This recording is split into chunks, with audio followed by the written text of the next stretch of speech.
मैंने शायद I think आपके ही उसमें कहा होगा कि 24 तक आते आते ना अपना झंडा डंडा सब अलग अलग लेकर के घूम रहे होंगे। सीटें हैं उत्तर प्रदेश की, कांग्रेस को वो अखिलेश को लगता है, समाजवादी पार्टी के मुखिया को लगता है कि अगर वहाँ ये आ गए तो ये मेरा भी बंटाधार करेंगे। सर नमस्कार मैम। सर आपका नाम क्या है? मेरा नाम AS रावत है। आप कहाँ से हैं सर?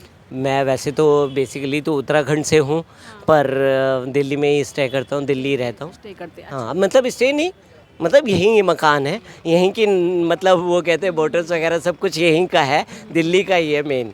अच्छा सर, मुझे ये बताइए, इलेक्शन आने वाला है 24 में, हाँ जी। ठीक है, तो इस बार कुछ बदलाव हो सकता है या वापस से मोदी ही दिखेंगे? देखिए, बदलाव नहीं होगा मैम, फिर रिपीट मोदी जी करेंगे और पूर्ण बहुमत की सरकार बनने वाली है, क्योंकि जो अलायंस है ना वो अपने आप में ही सक्षम नहीं है, अलायंस में ही टुकड़े टुकड़े हैं। अब देखिए अखिलेश यादव क्या कह रहे हैं मध्य प्रदेश में जाके कि कांग्रेस से हाथ मिलाना हमारे लिए गुनाह का है, गुनाह कर दिया हमने कांग्रेस से हाथ मिला करके, क्योंकि उन्हें जो है ना ये सारे लोग अपने स्वार्थ के लिए जुड़े हुए हैं, और जब स्वार्थ में आदमी जुड़ा होता है ना वो तो ज़्यादा दिन नहीं चलता। मैंने शायद आई थिंक आपके ही उसमें कहा होगा कि 24 तक आते आते ना अपना झंडा डंडा सब अलग अलग लेकर के घूम रहे होंगे, क्योंकि इनका जो है ना बिखराव निश्चित है।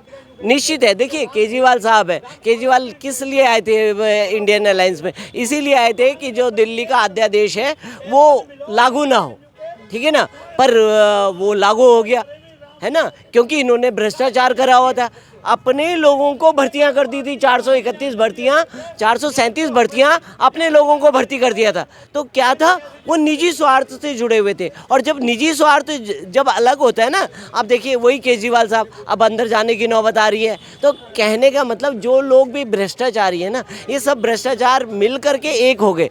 मोदी जी ने क्या है इन्हें सिखा दिया कि अगर तुम एक नहीं होगे तो तुम अंदर ही जाओगे। तो वही चीज़, वो डर के मारे सब एक हो रखे थे, और अब ये धीरे धीरे बिखराव की ओर, अब इनमें क्या आ गया, अब इनमें निजी स्वार्थ और आ गया कि देखो जी, मैं अगर अखिलेश क्या चाहते हैं कि अगर कांग्रेस आई तो मैं इतनी सीटों पे नहीं लड़ पाऊंगा। जो 80 सीटें हैं उत्तर प्रदेश की, कांग्रेस को वो अखिलेश को लगता है, समाजवादी पार्टी के मुखिया को लगता है कि अगर वहाँ ये आ गए तो ये मेरा भी बंटाधार करेंगे। तो कहने का मतलब यही है, हर आदमी यहाँ पे जो इंडियन अलायंस में है वो निजी स्वार्थ से जुड़ा हुआ है, और जब भी निजी स्वार्थ से आदमी जुड़ता है तो कभी वो ऊपर तक नहीं जा पाते। सर मुझे ये बताइए कि जैसे अभी आपने बोला कि निजी स्वार्थ, ठीक है, तो अभी एक बात और भी आती है कि जैसे यहाँ पे केजरीवाल है, वो फ्री में चीज़ों को बांट रहे हैं, बिजली पानी से फ्री बांट रहे हैं, तो ये भी कहीं ना कहीं स्वार्थ है, कहीं ना कहीं लोभ लालच देना होता है पब्लिक को ताकि उनका वोट मिले। तो ये एक कुछ लोगों का कहना है कि ऐसे तो फिर प्रधानमंत्री भी बांट रहे हैं राशन, वो भी तो कहीं ना कहीं यही हुआ ना। बिल्कुल, आपकी बात से मैं सहमत हूँ। देखिए होता है क्या, मोदी जी ने ये राशन बांटना कब शुरू करा? कोरोना के टाइम पे करा, कोरोना के टाइम पे। पर केजरीवाल साहब ने कब करा? केजरीवाल साहब ने जैसे ही वो राजनीति में आए तो उन्होंने फ्री की रेवड़ियाँ बांटनी शुरू कर दी, फ्री की रेवड़ी का चलन चला दिया कि महिलाओं को बस में फ्री, ठीक है, बस में फ्री जा सकती हैं। हाँ देखिए, शीला दीक्षित ने 15 साल राज करा, तो उन्होंने क्यों नहीं करा भाई?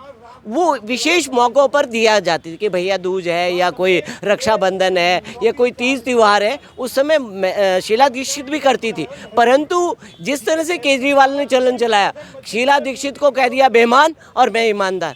अब देखिए, और अपने आप सबसे बड़े भ्रष्टाचारी निकले, 52 करोड़ के शीश महल में बैठ गए, और अपने ही को सगों को, सत्येंद्र जैन हुआ, मनीष सिसोदिया हुआ, संजय सिंह हुआ, सारे लोग भ्रष्ट हैं, और ये धीरे धीरे करके एक एक करके सब अंदर जाएंगे, तो इनका जो अस्तित्व है ना सब खत्म हो जाएगा। मैम केजरीवाल साहब आए थे, जन लोकपाल बिल लेने की बात कर रहे थे, पहले क्या करा उन्होंने? अपने गुरु को सीढ़ी बना दिया, अन्ना हजारे को सीढ़ी बना दिया।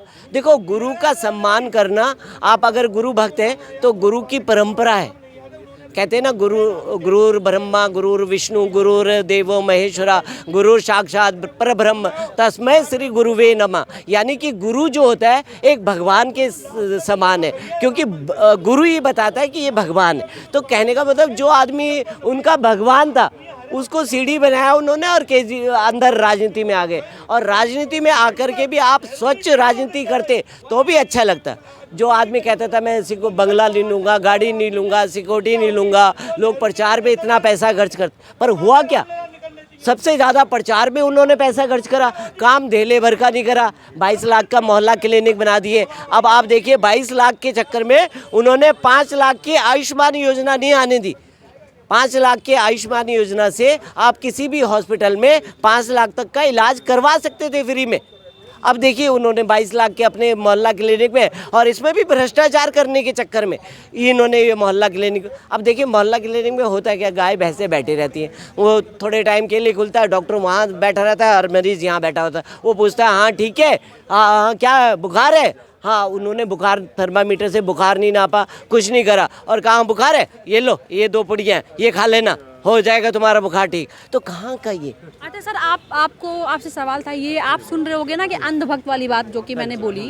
अंधभक्त कितना बोलते हैं, जैसे जब भी कोई भी मोदी 2-3 क्वेश्चन कर ले तो फिर वो अंधभक्त हो जाता है। आपको क्या लगता है ये अंधभक्त की जो ये बातें चलती है, क्या माइंड से चलती, क्या थॉट होती है उनकी उस समय? उनकी मैम उनकी बातें ऐसे चलती हैं।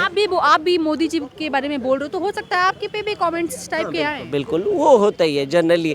आप किसी की अच्छाइयाँ करने लग जाते हो तो आप उसके भक्त बने जाते हो, या आप नहीं कहते तो लोग कहने लग जाते हैं, है ना। पर क्या है देखिए, आपने जब कोरोना की बात करी तो देखिए कोरोना में क्या हो रहा था। कोरोना में ये लोगों की जानें बचाने पे लगे हुए थे। मोदी सरकार लोगों की जानें बचा रही थी। हाँ, जिस कांग्रेस आरएसएस को बदनाम करती रहती है, वो आरएसएस के लोग गरीबों को खाना बांट रहे थे, गरीबों को भोजन दे रहे थे, उनको दवाइयाँ दे रहे थे। वही मोदी जी कर रहे थे कि राशन बंटवा रहे थे। केजरीवाल साहब क्या कर रहे थे, उन पे अपने लेबल लगा रहे थे, देखो ये केजरीवाल साहब बांट रहे।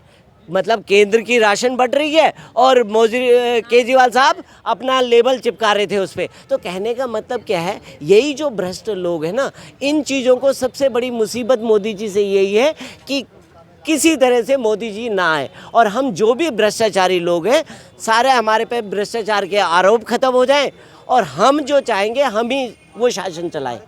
Thank you sir. वेलकम। इस तरह के और भी वीडियोस देखने के लिए हमारे YouTube चैनल मीडिया फाटक पर विजिट करें।